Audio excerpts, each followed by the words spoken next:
నమస్తే, నేను మీ ఎంవి నాయుడు. రాజం ఒక ప్రధానాంశం చూద్దాం. రాజం ఆర్టీసీ కాంప్లెక్స్ వద్ద ఫైర్ అవగాహన సదస్సు నిర్వహించబడింది. అగ్ని ప్రమాదాలు జరిగేటప్పుడు తీసుకోవలసిన జాగ్రత్త విషయంలో అవగాహన సదస్సు నిర్వహించారు ఈరోజు ఫైర్ అధికారులు.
స్టేషన్ ఫైర్ ఆఫీసర్ రాజా.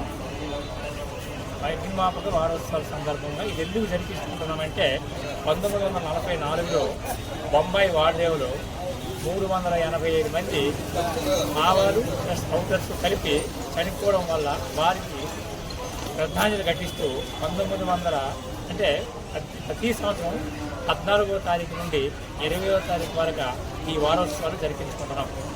అందుకని మొదటి రోజు మా వారు జెండా వందనము, తర్వాత కుటుంబ సభ్యులతో ప్రత్యేక ఆహ్వానితులను కూడా రప్పించి మేము జరుపుకున్నాం. రెండో రోజు అయినటువంటి ఈరోజు గ్రామంలో రాజాం గ్రామంలో పరిసర ప్రాంతంలో బస్ స్టాండ్లో తర్వాత షాపింగ్ మాల్లో ఇవన్నీ కూడా డిమో చేసి ప్రజలకి ఆకర్షితులుగా చేస్తున్నాం. రేపు మూడో రోజు అపార్ట్మెంట్లు కూడా ప్రమాదాల నివారణ గురించి చెప్తున్నాం. అలాగే 4వ రోజు లక్ష్మీవారం నాడు స్కూల్స్ అండ్ ఇవి కూడా చెప్తున్నాం. అలాగే 6వ రోజు హాస్పిటల్స్, 7వ రోజు మళ్ళీ జరిగింది.